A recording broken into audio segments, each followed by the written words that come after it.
HD Global Media.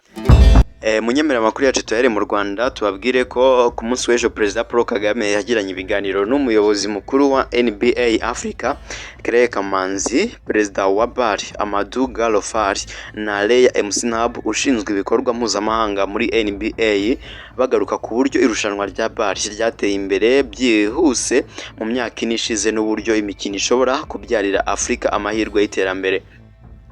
Ni Perezida Kagame rero na Amadou Janet Kagame babanje gukurikira umukino wa kabiri wo mu itsinda rya Nile Conference mu irushanwa rya Basketball Africa League wahuje APR BBC na Nairobi City Thunders urangira ikipe y'ingabo z'igihugu itsinze amaseti 92 kuri 63. Nyuma y'umukino Perezida Kagame yagiranye ibiganiro n'umuyobozi mukuru wa NBA Africa Claire Kamanzi na Perezida w'irushanwa rya Basketball Africa League Amadou Gallo Fall n'umuyobozi ushinzwe ibikorwa mpuzamahanga muri NBA Leah Msnab. Ubutumwa ibiro by'umukuru w'igihugu Village Urugwiro byashyize hanze kwa 17 Gicurasi 2025 buvuga ko baganiriye ku ruhare rw'u Rwanda mu kwakira icyiciro gifungura irushanwa rya Basketball Africa League n'uburyo iri rushanwa ryateye imbere byihuse mu myaka ine ishize. Mu kiganiro n'abanyamakuru cyabanjije iyi mikino, Perezida wa BAR Amadou Gallo Fall yashimye uburyo u Rwanda rushyigikira iri rushanwa by'umwihariko Perezida Kagame akaba intangarugero mu kwakira iyi mikino. Umuyobozi mukuru wa NBA Africa Claire Kamanzi wari muri iki kiganiro nawe yagarutse ku kamaro iri rushanwa ryagiriye u Rwanda avuga ko kugira ngo rigere aho rigeze ubu u Rwanda rubifitemo uruhare.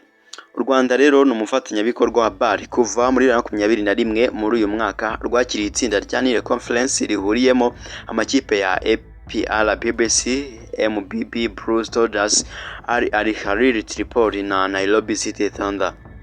Reka tujye hanze y'u Rwanda ariko tukiri muri Afrika tubabwire ko muri Nigeria abahinzi n'abarobyi 23 bapfuye abandi barashimutwa mu gitero bikekwa ko cyagabwe n'umutwe w'iterabwoba mu majyaruguru y'igihugu. Abaturage babwiye Reuters ko abarwanyi ba Boko Haram bageze mu gace bafata abahinzi n'abarobyi bica 23 abandi benshi barashimutwa.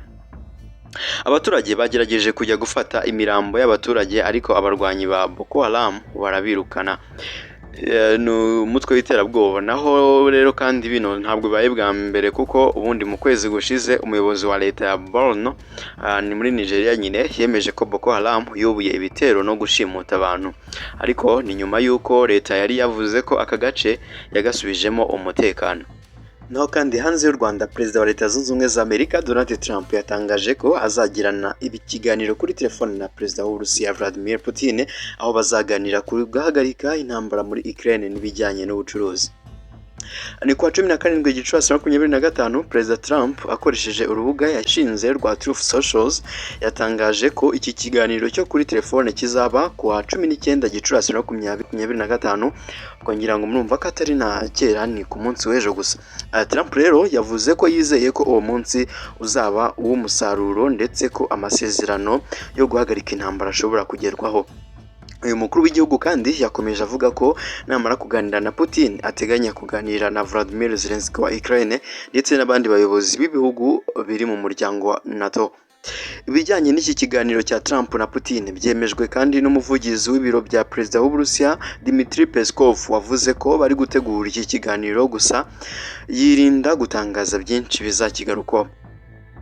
ibiganiro bigiye kuba mu gihe Trump yaraherutse gutangaza ko afite umubano mwiza na Putin kandi yiteguye guhura nawe igihe cyose byashoboka.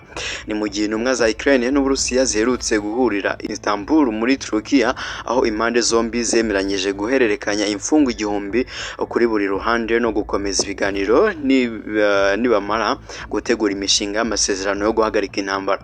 Minisitiri w'ububanyi n'amahanga w'Uburusiya Sergei Lavrov nawe aherutse kuganira n'umunyamabanga wa leta ya Amerika ushinzwe ububanyi n'amahanga Marco Rubio bagaruka ku byavugiwe Istanbul.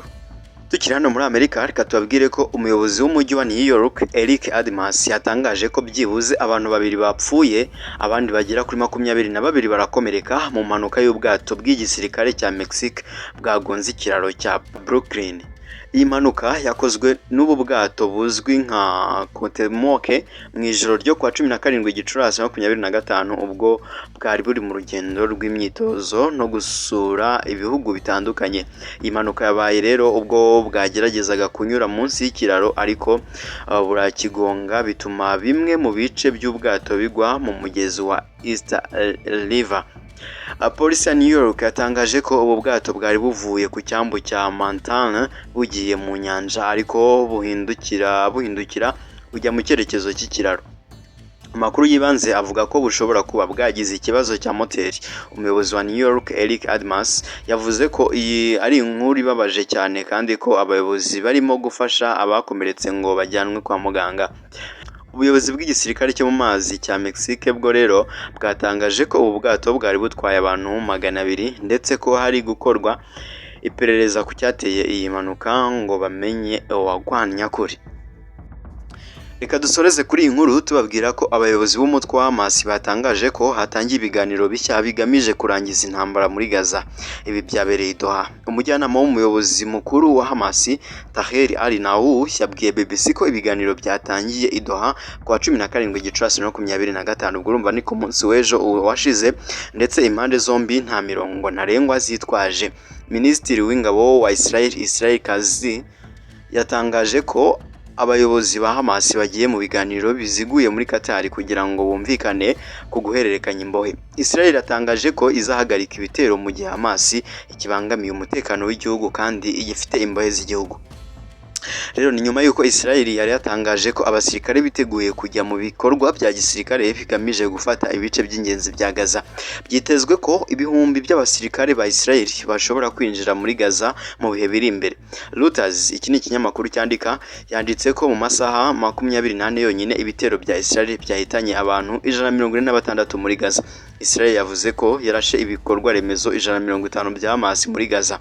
Perezida wa Amerika Donald Trump yavuze ko muri Gaza hari abantu benshi bari kwicwa n'inzara kubera ibitero bigenda bagabwaho ndetse n'intambara nyine Hamas ikomeje guhanganamo na Israel. HD Global Media. Reka rero ngushimire cyane we twabanye muri aya makuru atangira, nkubwire ko ayo munsi tuyasoreje ahangaha. Twari turi ku cyumweru, ubwo reka rero tubararikire gusohoka muri weekend neza, kuyirangiza neza, noneho ubundi ejo tuzatangirana ikindi cyumweru gishya tumeze neza cyane, ibintu biri ku murongo, hangover ari nkeya kandi nanone yambega turi fresh mu mutwe. So ubwo rero reka nkushimire cyane we wari waje kuri umurongo uri mushya, ntugende udakoze kuri subscribe ariko nawe duhora tubana, imigisha y'Imana ijye ihora ikugumeho. Ubwo reka rero nge nkubwira ati ciao ciao, mbararikane n'andi makuru yose abaca kuri umurongo wa HD Global Media, turi kumwe, bye.